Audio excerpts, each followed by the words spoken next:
Merhaba arkadaşlar, mutfağıma ve kanalıma hoş geldiniz. Bugün sizlerle beraber çok sevdiğimiz ve yıllardan bu yana da yaptığım, içenlere de hep tarif dağıttığım şalgam tarifimi paylaşacağım. Burada 2 kilo siyah havucum var. Bir tane de küçük boy şalgam turpum var. 5'er kiloluk 2 bidon için yapacağım. İçine koyacağım malzemeleri de hazırladım arkadaşlar. Onları da koyarken anlatacağım. Havuçların boyası insanın eline giriyor. Eğer varsa elinize eldiven takın derim. Önce havucumun başlarını alıyorum. Uç bölgelerinde alıyorum. Yıkamaya hazır hale getiriyorum.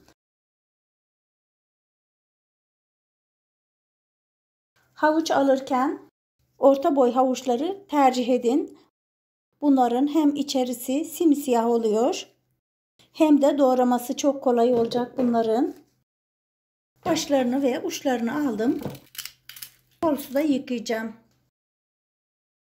3-4 su yıkadığım havuçları doğrama işlemine geçiyorum. Önce üzerlerindeki pütür olan bölgeleri bıçağımla temizleyeceğim. Hiç kullanmadığımız diş fırçasıyla da havuçlarımızı fırçalayarak da temizleyebiliriz. Ben bu havuçları turşularımda, salatalarımda rendeleyerek kullanıyorum. Doğrudan da yiyoruz. Videomu ilk defa izliyorsanız abone olarak destek olabilirsiniz. Arkadaş çevrenizde paylaşarak da daha çok kişilere videolarımın ulaşmasını sağlayabilirsiniz. Bütün havuçlarımı temizledim. Önce ortadan ikiye kesiyorum. Bakar mısınız? Gerçekten de içi çok güzel. Hiç açık renk değil. Ortadan kestiğim havuçları kalınlık derecesine göre 2'ye ya da 3'e kesiyorum. Küçük havuç pek kullanmıyordum ama küçüklerin içi de çok güzelmiş. Satıcı havucu Konya'dan getirdiğini söyledi. Ben bu havuçların sadece Akdeniz bölgesinde satıldığını düşünüyordum. İç Anadolu bölgesinde de yetiştirilmeye başlanmış. İnşallah bizim memleketlerimize de gelir.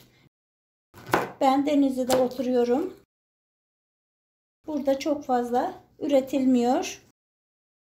Temizlerken böyle kalıntılı bölgeleri mutlaka alalım. Daha önceki videomda kabuğunu soyarak da yapmıştım. Kabuğunu soyarak yaptığım şalgamımın rengi birazcık daha açık renkliydi.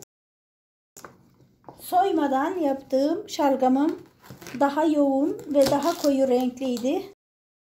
Kabuğunu soymaya hiç gerek duymuyorum. Bütün havuçlarımı doğradım. Şalgamımı soyuyorum. Turpun kokusunu seviyorsanız 2 tane 3 tane de bile kullanabilirsiniz.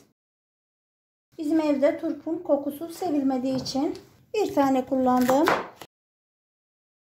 Bunları da elma dilimleri gibi dilimler haline getireceğim. Malzemelerimi hazırladım. 2 kilo siyah havucum için elimde 2 tane 5'er kiloluk mikalar var. Mikalarımın içerisine havuçlarımı eşit şekilde dolduruyorum. Cam kavanozlara da yapabilirsiniz. 5 kiloluk su şişelerine de yapabilirsiniz. Ben su şişelerinde de denedim. Onlar da çok güzel oluyor. Hiç hava almadığı için üzerinde hiç kef oluşmuyor.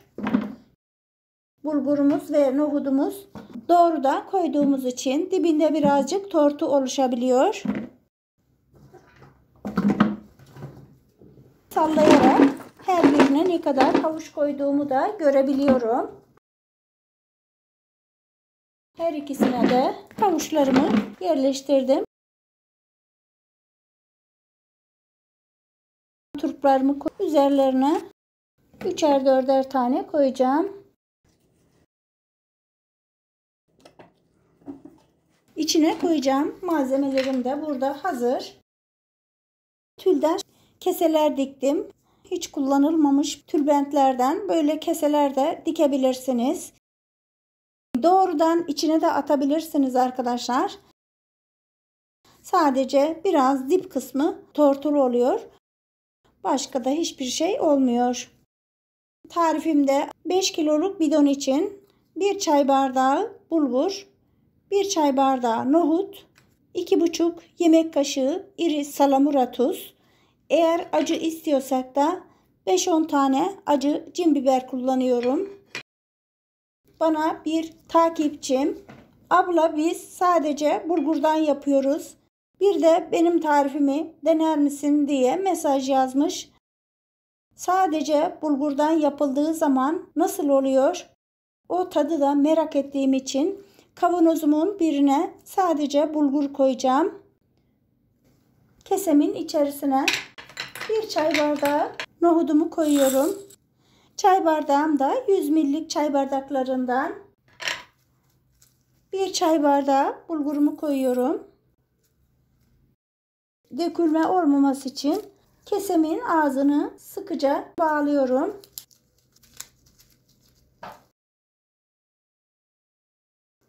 Bu keseme de sadece 1 çay bardağı bulgur koyuyorum.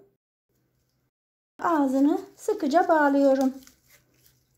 Kavanozlarımın dibine keselerimi yerleştireceğim.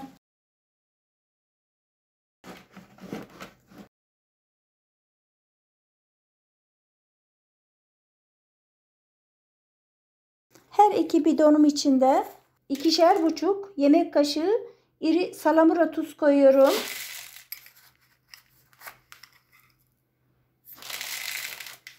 Fazla tuz tüketmek istemiyorsanız 2 yemek kaşığı tuz da koyabilirsiniz. Aynı şekil buna da 2,5 yemek kaşığı tuz koyuyorum. Kavanozumuzun ağzına 3-4 parmak kalıncaya kadar içme suyu dolduruyorum. Arıtılmış su da olabilir. Kaynatılmış, soğutulmuş su da olabilir. Musluk suyu kireçli olduğu için havuçlarımda erime olmaması için içme suyu dolduruyorum. Acı seviyorsanız 8-10 kadar cin biberi de üzerine koyabilirsiniz. Acılı çok güzel oluyor. Bunu kenara alıyorum. İkinci bidonuma da ağzına kadar suyunu dolduruyorum. Su şişelerine yaptığımız zaman onlarda asitlenme oluyor. Ara sıra kapağını gevşetip tekrar sıkabiliriz. Aynı şekilde buna da acı cin biberlerimden koyuyorum. Biberler bana az bile geldi. Bulursam biraz daha biber atabilirim. Kapaklarını sıkı sıkı kapatıyorum.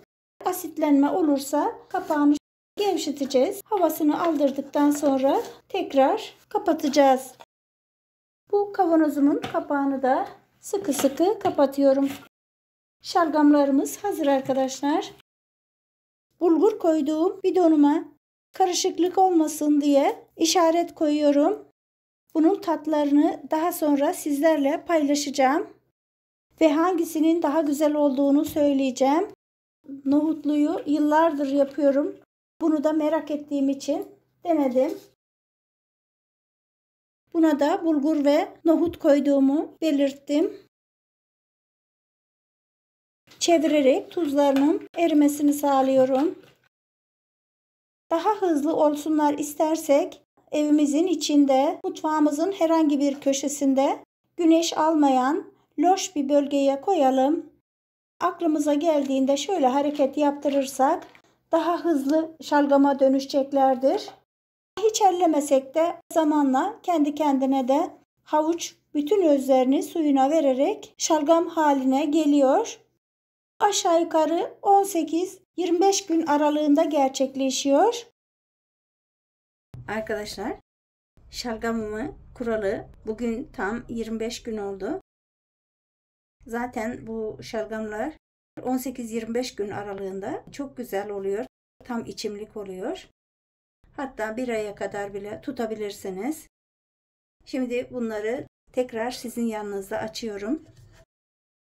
Ara ara da kontrol ediyordum renkleri gelmiş mi diye.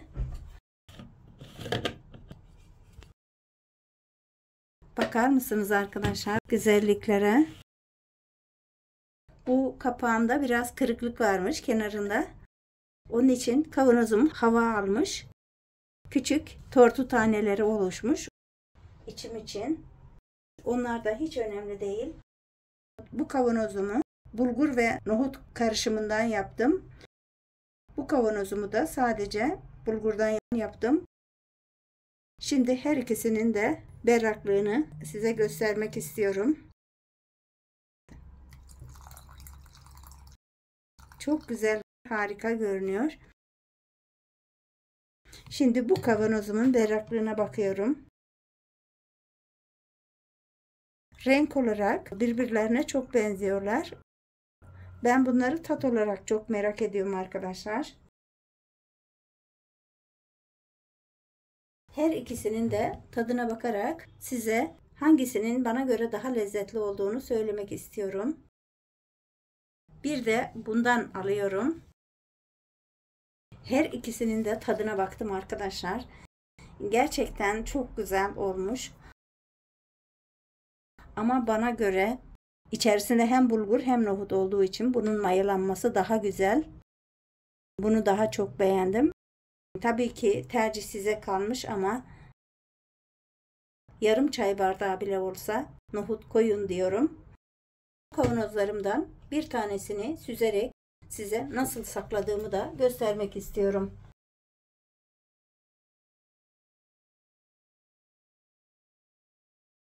Elimde meyve suyu şişeleri vardı. Ben onlara koyacağım. İsterseniz meyve suyu şişeleri varsa onlara koyabilirsiniz. Plastik şişelere de koyabilirsiniz. Plastiklerde de kapağı sıkı kapandığı için gayet güzel duruyorlar. Bu şişelerimin kapağını iyi kapatmazsak şalgamımızda keflenme olabilir. Mutlaka kapağını kapatırken dikkat edelim. İkinci şişemi dolduruyorum. Bu tarifim marketlerde satılan tariflerle hiçbir farkı yok. Mutlaka 1 kilo havuç alarak bu tarifimi deneyin. Gerçekten de bir daha asla dışarıdan şalgam almayacağınıza eminim. Elimizin altında her zaman bulunması gereken sağlıklı ve şifalı içeceklerden 1 kilo havuçtan 3 tane şişe doldurdum. Kapaklarını da hava almayacak şekilde sıkıca kapatıyorum. İçerisinden kesemi çıkartıyorum. Size bulgurumun son durumunu da göstermek istiyorum. Bakar mısınız? Bulgur da içerisinde tane tane hiç özelliğini kaybetmeden duruyor. Bunu da salatalarda kullanabiliriz. Çok güzel oluyor. Mutlaka bunu da atmayın. Havuçlarımı tabağıma boşaltıyorum. Bunları da bir kavanoza koyarak üzerine kendi suyundan ilave ederek buzdolabında saklayacağım. Havuçlar da içerisinde dipdiri duruyor. Bakın. Kütür kütür de kırılıyorlar. Salatalarımın içerisine rendeleyerek kullanıyorum. Doğrudan da yiyebilirsiniz. Bunları da bir kavanozumda saklıyorum.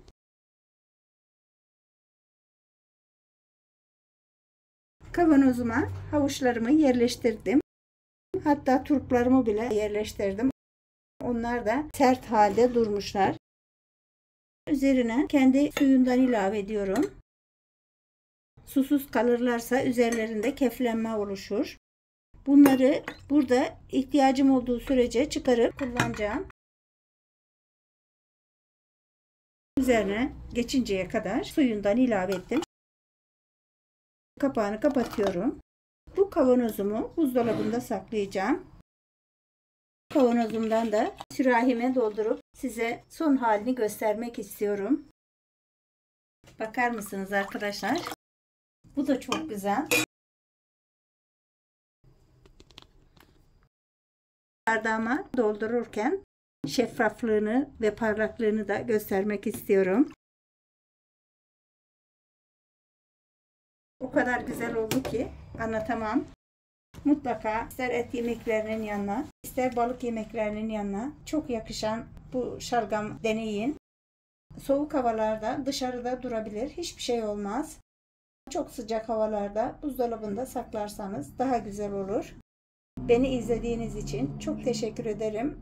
Desteklerinizi esirgemezseniz de çok memnun olurum. Hoşça kalın, mutlu kalın, iyi günler.